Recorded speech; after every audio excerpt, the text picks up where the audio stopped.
Estamos de volta, pessoal, nosso terceiro bloco agora, com uma reflexão sobre a palavra de Deus. Esse é o momento mais importante que nós temos, onde o Senhor vem nos ensinar, né, aquilo que nós precisamos saber para ter uma vida melhor. Então, ajeita aí o seu cantinho para você poder estudar. Quero pedir para você que tem o hábito de anotar, esteja bem atento hoje, tá? Nós vamos percorrer aí uma jornada de quase 10 capítulos no livro de Gênesis, uma história muito linda, muito gostosa de acompanhar. Então pegue suas coisas, sua Bíblia, seu caderninho, caneta, né? Coloque-se aí num local confortável e vamos lá. Gênesis é o primeiro livro da Bíblia. Nosso tema hoje é o controle absoluto de Deus, né? Ele está no controle absoluto de todas as coisas. Então nós vamos começando em Gênesis 37. Gênesis 37 vai falar um pouquinho pra gente da história de José. Então, vindo aí do contexto bíblico, né? Nós temos os patriarcas Abraão, Isaac, Jacó. E aí, dentre os 12 filhos de Jacó, nós temos José. E vamos ler aqui o versículo do 1 ao 11, para você se situar um pouco o que se passa nessa situação, tá? Então vamos lá, Gênesis 37, começando no verso 1. E Jacó habitou na terra de suas peregrinações de seu pai, na terra de Canaã. Estas são as gerações de Jacó, sendo José, de 17 anos, apacentava ovelhas com seus irmãos, e estava esse jovem com os filhos de Bila e com os filhos de Zilpa, mulheres de seu pai. José trazia má fama de seus irmãos a seu pai.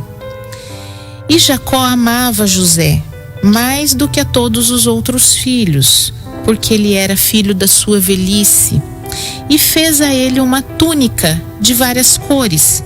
Vendo, pois, os seus irmãos que o seu pai o amava mais do que a todos os outros, aborreceram-no e não conseguiam falar pacificamente com ele.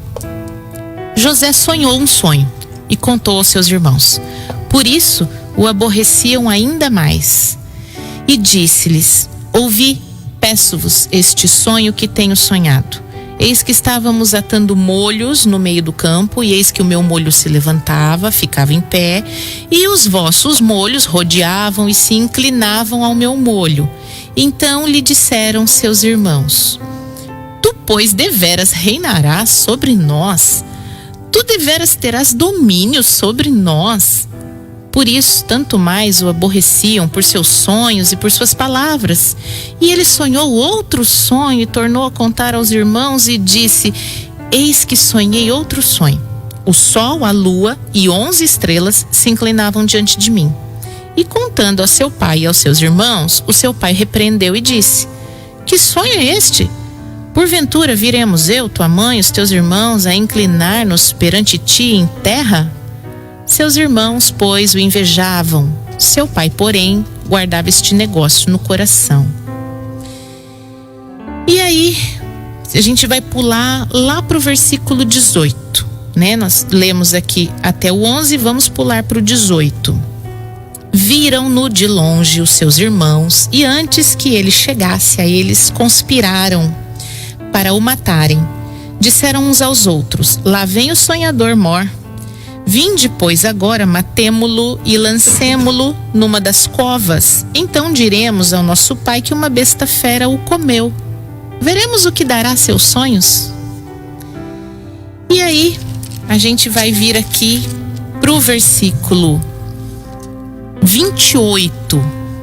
Vamos seguindo pro 28. Diz assim: passando, pois, os mercadores midianita, tiraram José da cova e venderam José por 20 moedas de prata aos ismaelitas, que o levaram ao Egito.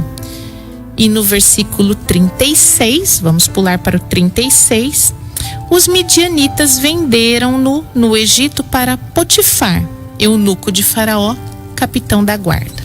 Então vamos entender essa primeira parte. Aqui a gente tem a história de um rapaz de 17 anos que era o preferido do seu pai, o que me faz pensar que ele podia ser um pouco assim, mimado, né? Agraciado com as coisas melhores. Você vê aqui que tem o detalhe da túnica dele, ser uma túnica especial, diferente da dos seus irmãos, né? E eu também penso que ele era um pouco imaturo, porque ele sonhou e foi contar o sonho para os irmãos e isso despertou a ira, né, dos seus irmãos. Então tinha aí essas características que todo jovem de 17 anos tem, que é a imaturidade normal, super normal, né? Um adolescente que apacentava as ovelhas de seu pai. Então a gente tem aqui esse menino, fala que ele trazia má fama de seus irmãos a seu pai, então de vez em quando ele fazia uma fofoquinha, né, sobre os seus irmãos. E os irmãos foram ficando irados, né? Fala assim aqui no verso 4, que eles não podiam falar com ele pacientemente, o que significa aquele versículo de Provérbios: a palavra dura suscita ira, a palavra branda desvia o furor. Então eles estavam irados, não conseguiam falar pacificamente com esse irmão, né? Não se relacionavam bem. E aí ele conta esse sonho.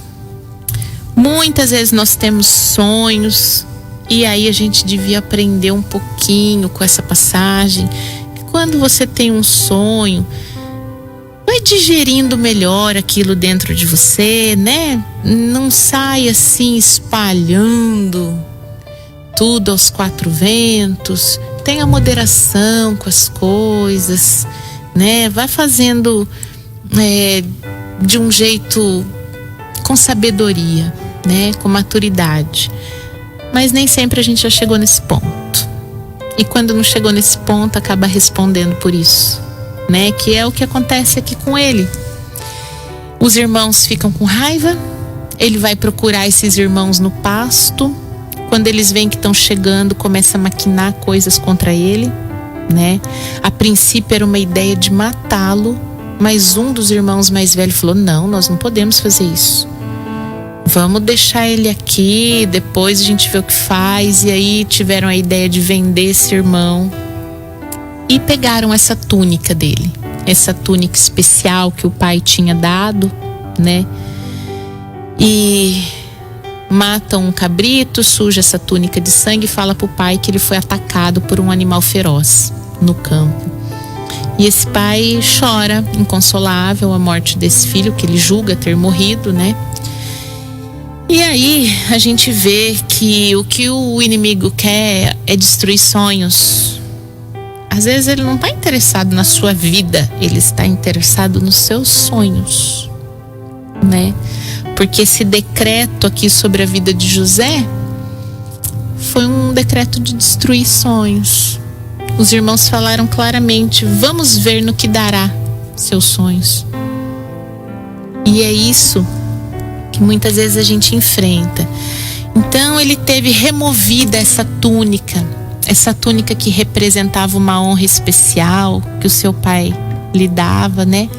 Ele teve isso retirado e aí ele foi humilhado, vendido como um escravo, como uma mercadoria, como nada. Então você sai da casa de seu pai, aonde você tinha ali um status, né, de filho preferido, e vai para um destino desconhecido, sendo vendido como uma coisa qualquer.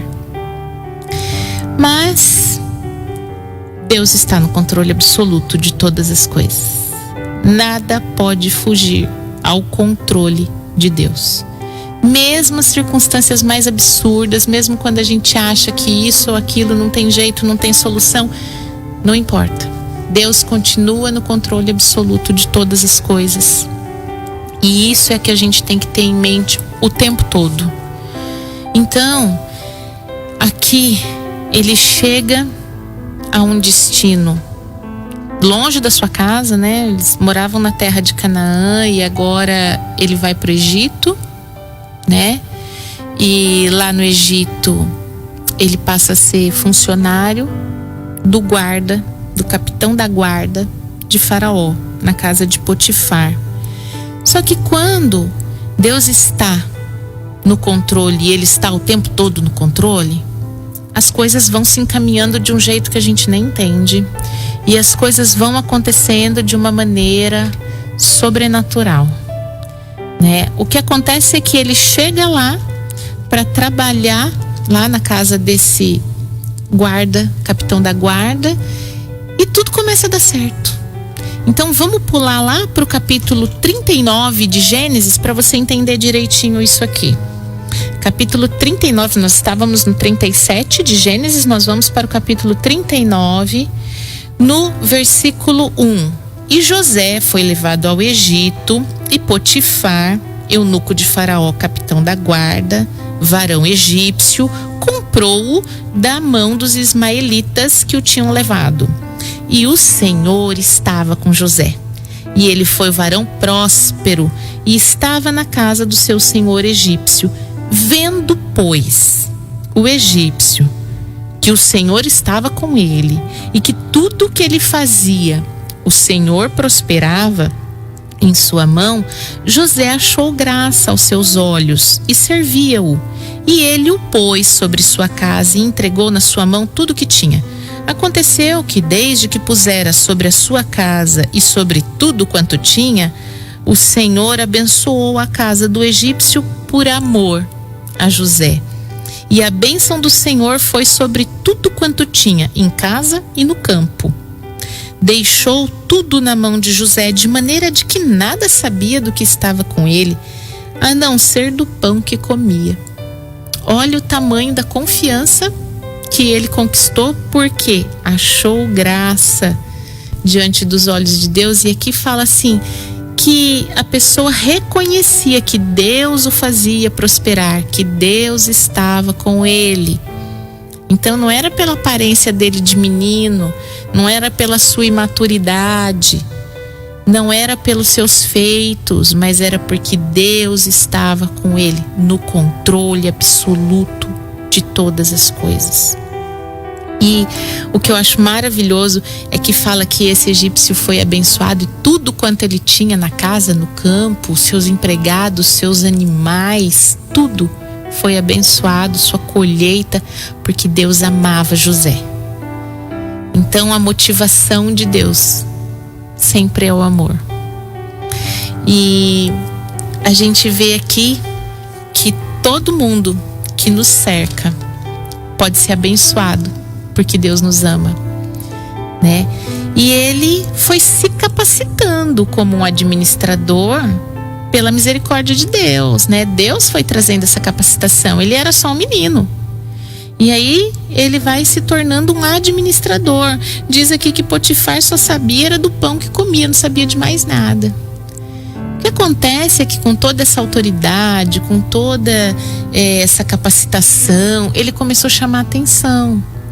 E fala aqui que ele era bonito, que José era formoso de aparência, formoso à vista.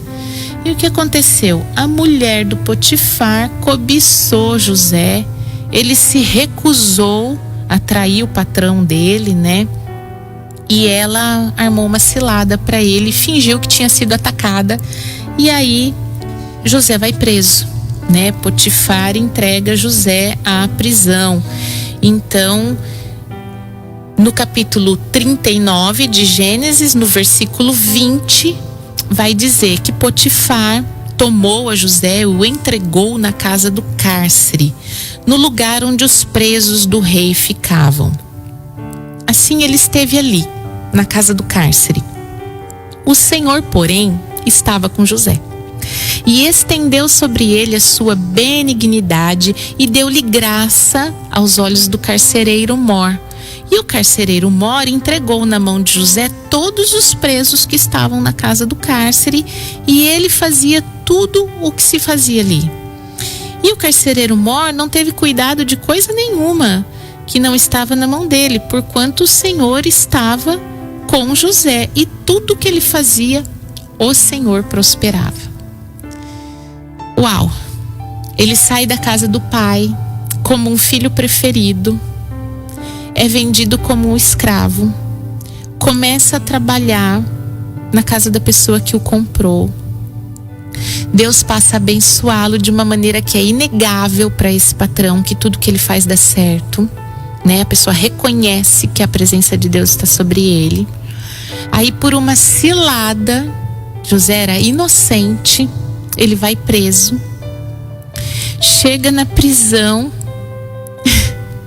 Eu fico imaginando, ele não fez curso de administração. Aí depois ele ter administrado uma casa com bens, com empregados, com lavoura e animais e tudo. Agora ele está fazendo curso de administração de presídio. Ele está lá na casa do cárcere, né, administrando tudo que acontece com os presos. Quer dizer, o carcereiro tirou folga, né? Falou, esse menino aqui tá sabendo fazer tudo, vamos deixar ele fazer tudo então, porque tudo que ele faz, ele é abençoado. E aí, ele começa a tomar conta de tudo ali. Então, quando Deus tem ali aquele propósito firme para as nossas vidas e a gente se submete, ele vai trabalhando, ele vai trazendo capacitações que você não tinha, ele vai te preparando para coisas que você não sabia fazer, porque o controle absoluto é dele. E aí acontece que chega 2 presos lá, o copeiro do faraó e o padeiro do faraó. Os 2 foram presos. E o versículo fala que eles ficaram muitos dias na prisão. O versículo 4 de Gênesis 40 fala que ficaram muitos dias na prisão. E aí, nesses muitos dias, eles têm um sonho. O padeiro tem um sonho, o copeiro tem um sonho. Aí, eles contam esse sonho para José e José interpreta o sonho. Interpreta o sonho e acontece exatamente o que ele interpretou. Então, ele faz um pedido para o copeiro, que está lá no versículo 14 e 15 do capítulo 40 de Gênesis. Ele fala assim: lembra-te de mim quando tudo te for bem. Eu rogo-te, uses comigo de compaixão. Fala de mim para o faraó. Me faça sair desta casa. Porque de fato eu fui roubado da terra dos hebreus e estou aqui sem ter feito nada. Então ele pede para o copeiro: olha, me ajuda, né? E no versículo 23 do capítulo 40 fala que o copeiro, porém, não se lembrou de José. Antes dele se esqueceu. Mais uma vez as circunstâncias contrariando todas as esperanças, tudo, né? E aí, no capítulo 41 fala assim: ao fim de 2 anos inteiros. Então, depois do sonho, passou 2 anos. Esse copeiro saiu, passou 2 anos sem se lembrar de comentar a existência de José com o faraó. Mas aí foi a vez do faraó sonhar. E o faraó teve 2 sonhos. Esse sonho se repetiu, né? Nele nasciam espigas muito bonitas, vistosas, cheias, e depois umas espigas horrorosas, definhadas, vinham e engoliam essas.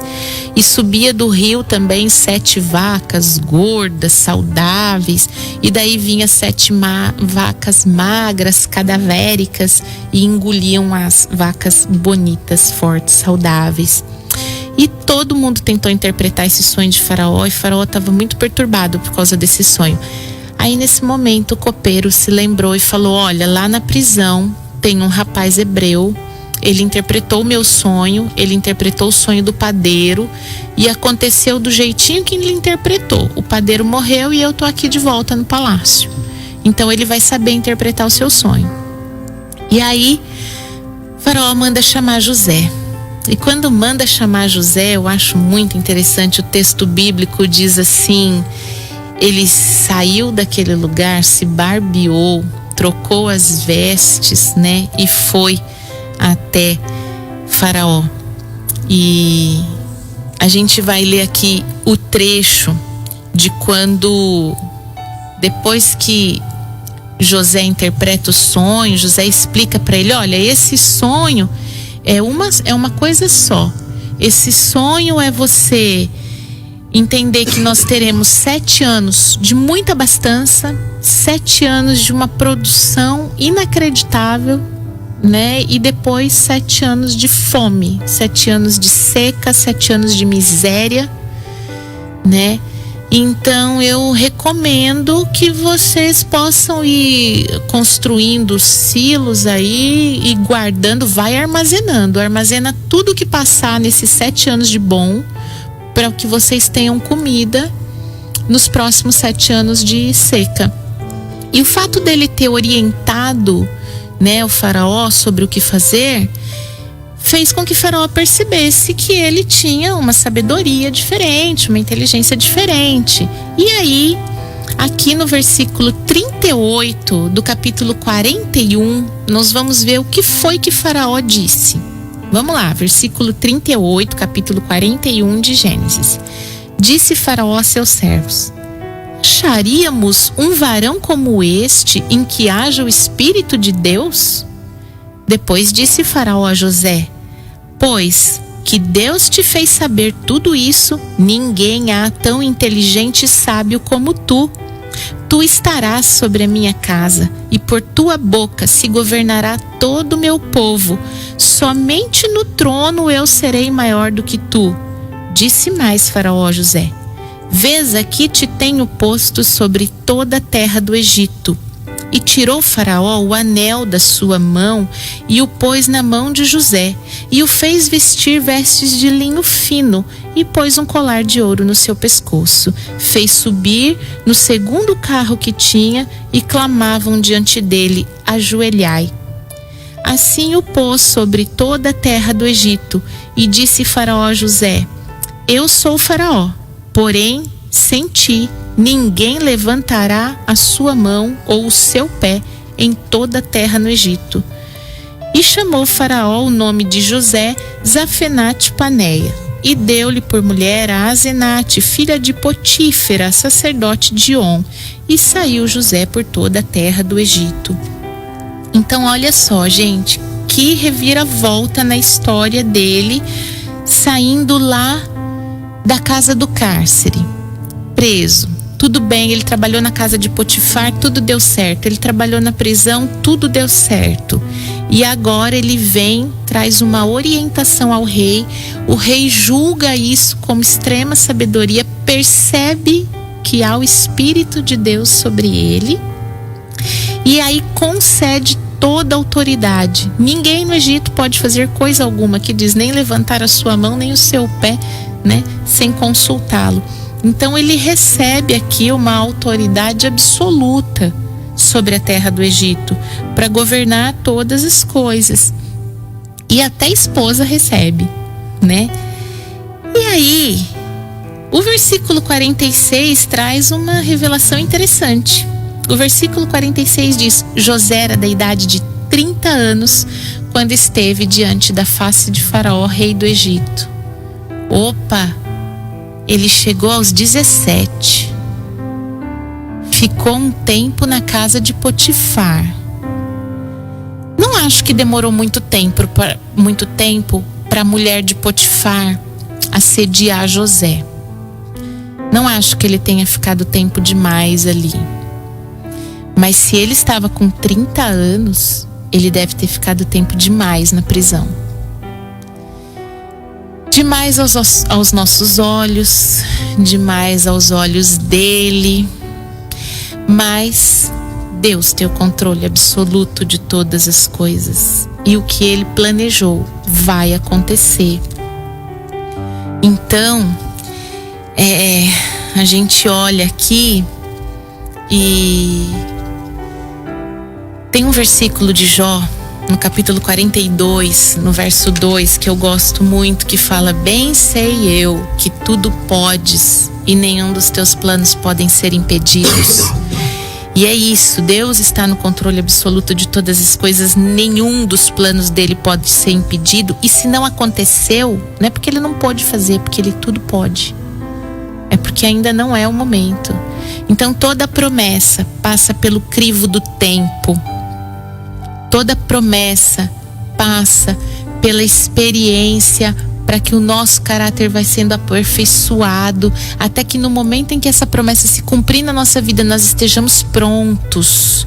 A gente precisa ir sendo preparado para receber aquilo que Deus trouxe no nosso coração, aquilo que nós sonhamos.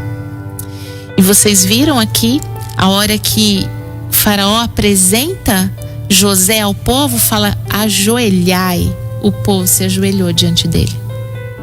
E ele tinha sonhado que os molhos, as estrelas se prostravam.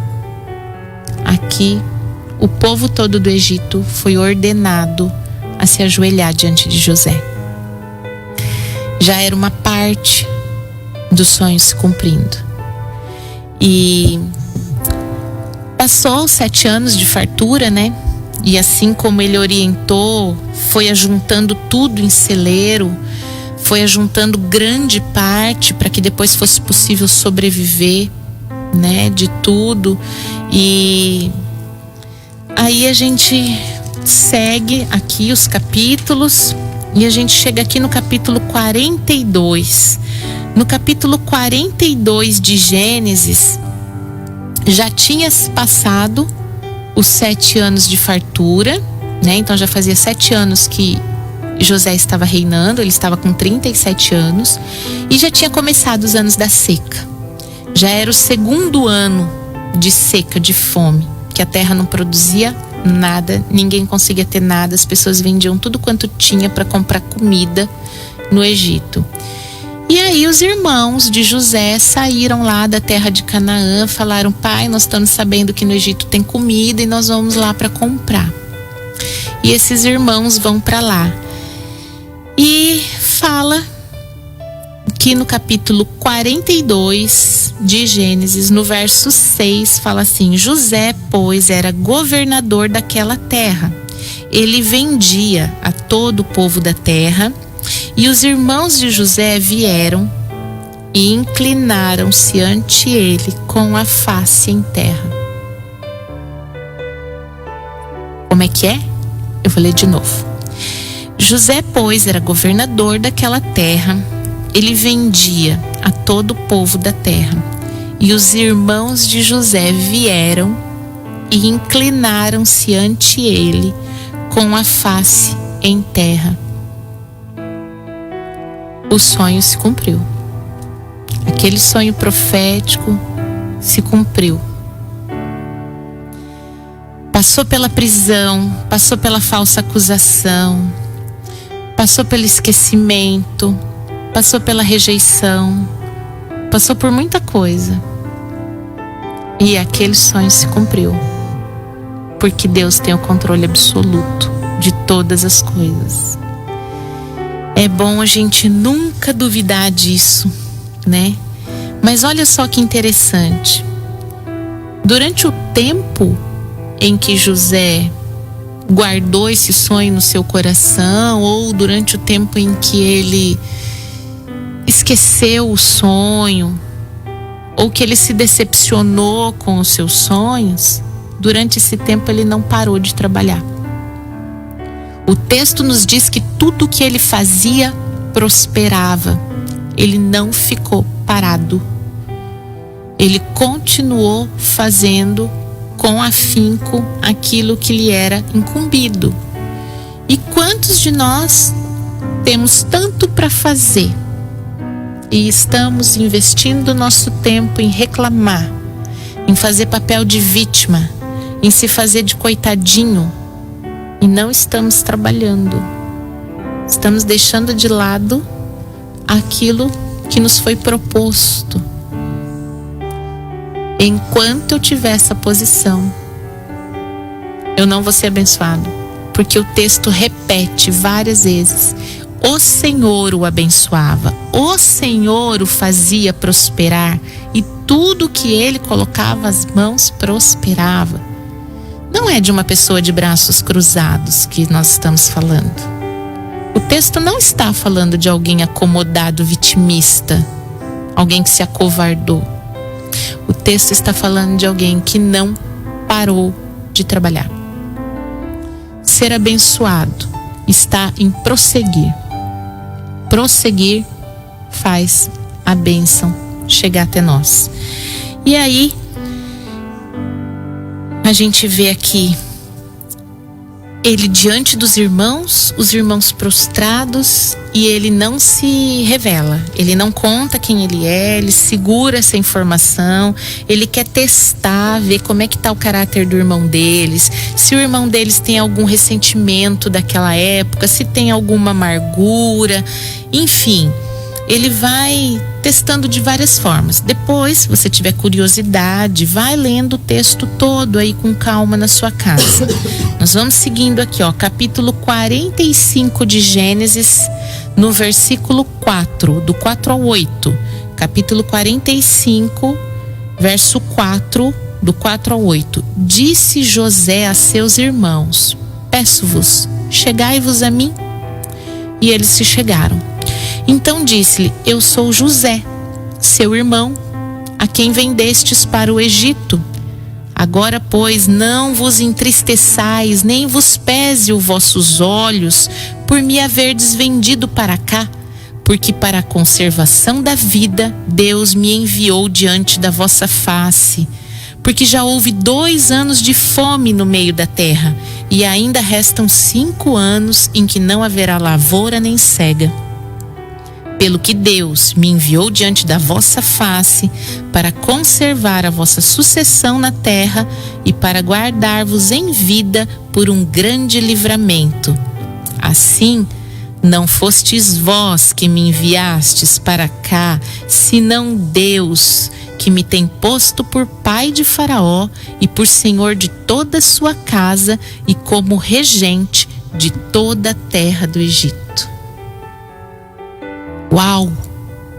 Uau! 1000 vezes uau! Não foi você que me vendeu, não foi o seu ódio, não foi a sua ira, não foi a sua maquinação.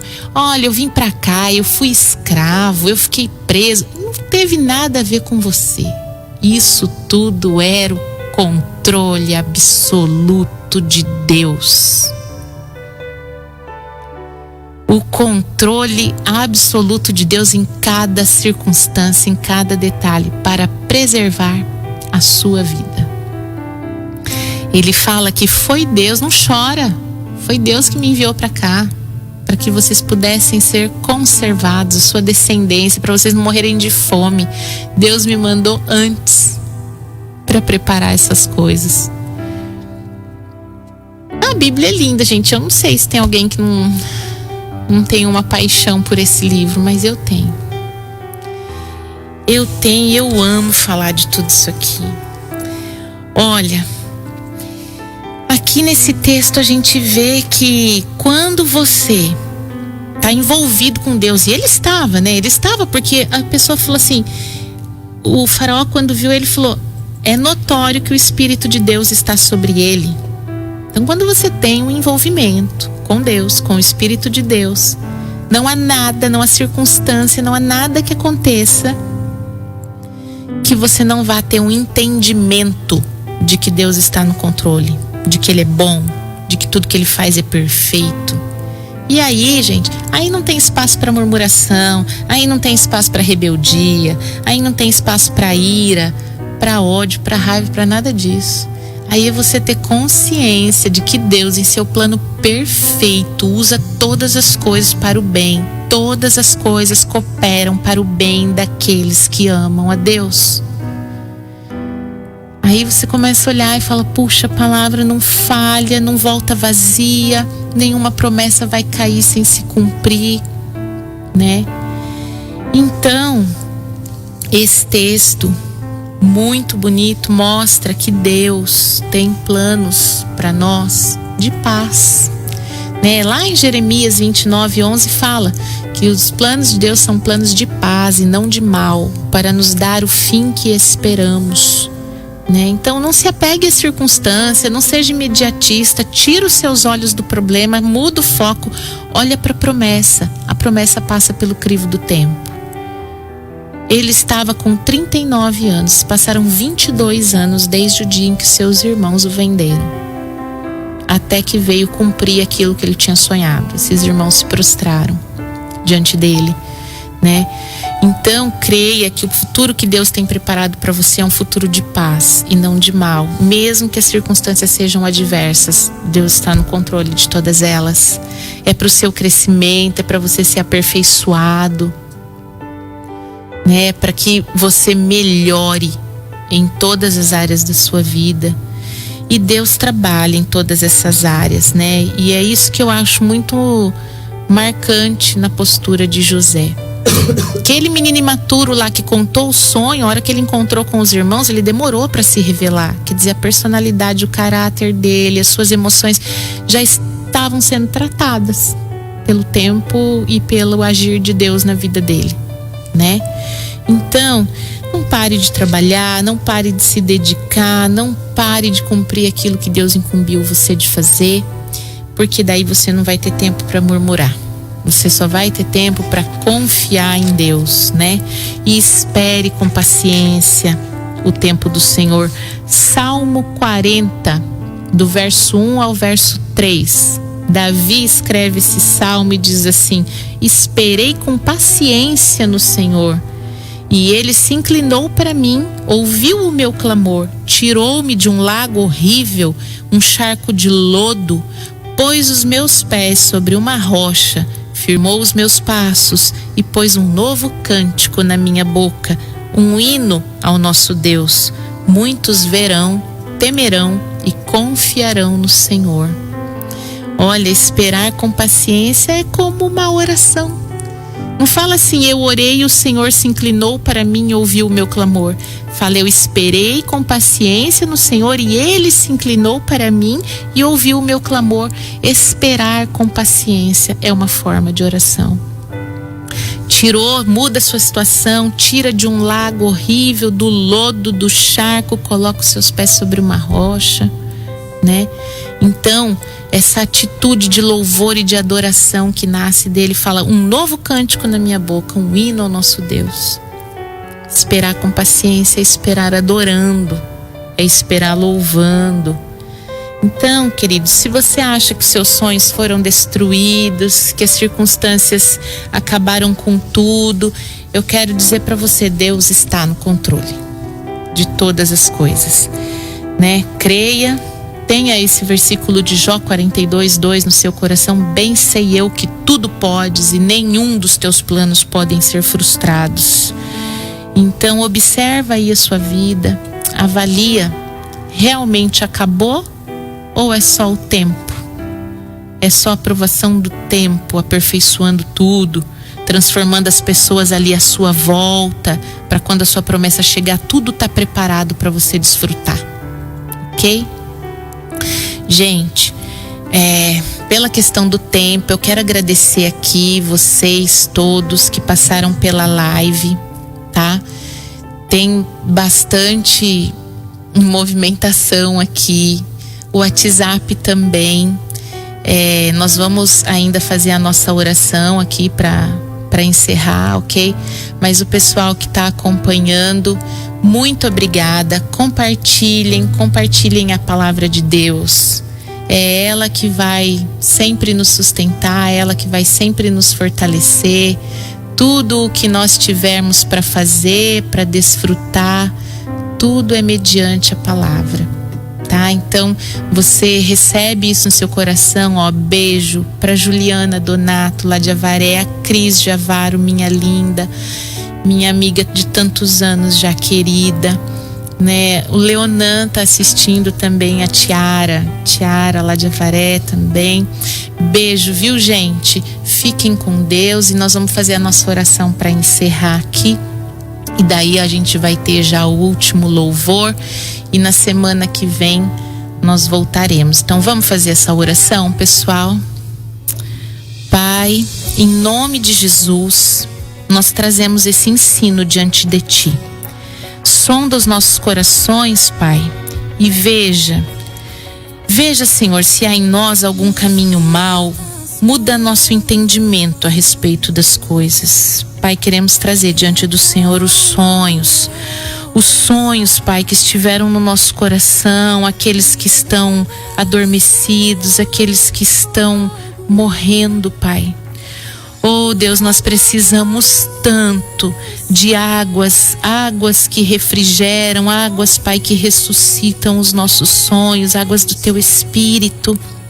Senhor, ajuda-nos a ter um entendimento pleno de que o Teu controle não muda, não passa, de que o Senhor é soberano, Pai, e os Teus planos vão se cumprir. Nós só precisamos, Deus, que o nosso eu não venha impedir o que o Senhor tem para fazer. Ajuda-nos, ó Pai, a cooperar com a Tua graça por um entendimento liberto, curado, transformado. Pai, que as nossas mãos não desfaleçam, que não paremos de trabalhar e de cumprir aquilo que o Senhor nos chamou. Fortalece a nossa fé em meio à tribulação, ó Deus. Ajuda a focar para o alto, olhar para o alto, que é de onde vem o nosso socorro. Tu és o nosso socorro. Queremos esperar com paciência em Ti e ouvir as respostas do Senhor com um cântico novo nos nossos lábios. Pai, nós apresentamos esse tempo a Ti e pedimos que o Teu Espírito continue ministrando e nos ensinando aquilo que ainda não foi possível absorver. Sabemos que o Senhor não descansa, não para, não cochila, por isso nós sabemos que o Senhor ainda vai trabalhar em nós ao longo deste dia e dessa semana. Te louvamos e Te agradecemos em nome de Jesus. Pessoal, então nós vamos encerrar o nosso programa hoje aqui mesmo, nesse bloco da live, ok? Tá? Nós estamos já no adiantado da hora. Eu agradeço demais que vocês estiveram comigo aqui. Compartilhem, gente, agita lá a movimentação na nossa página, porque é um conteúdo que vale a pena, ok? Beijo pra vocês. Sábado que vem, lembrando que será às 7h30 de novo, por causa da propaganda eleitoral obrigatória. Tá? Então fiquem com Deus, uma boa semana, Shabbat Shalom.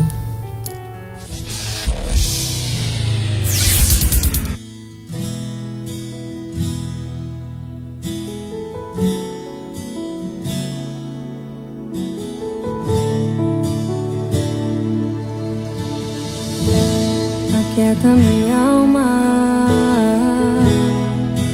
faz meu coração ouvir Tua voz.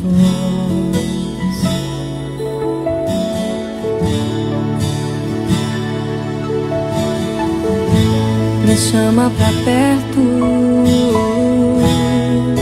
só assim eu não me sinto só.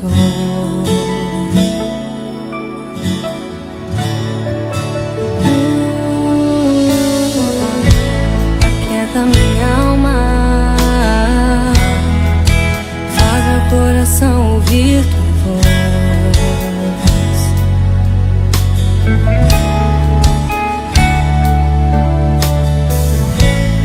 Chama pra perto, só assim eu não me sinto só.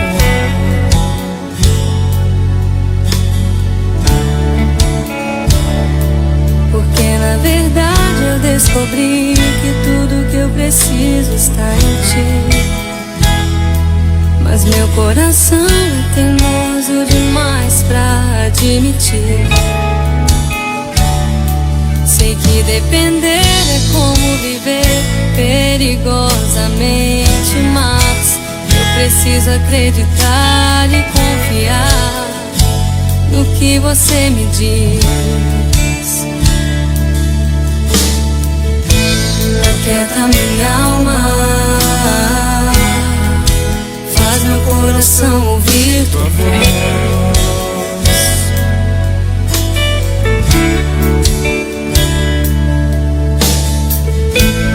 Chama pra perto, só assim eu não me sinto só.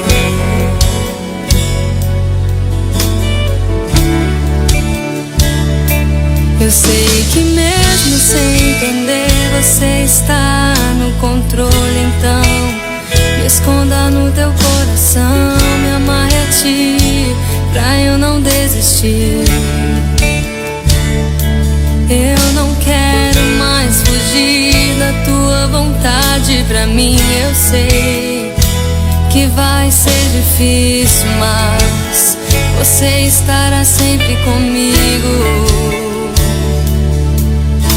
E E mesmo que minha alma grite e tente me fazer voltar atrás, eu vou confiar, eu vou descansar, me lançar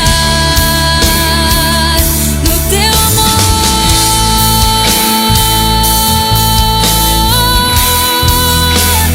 no teu amor, Senhor.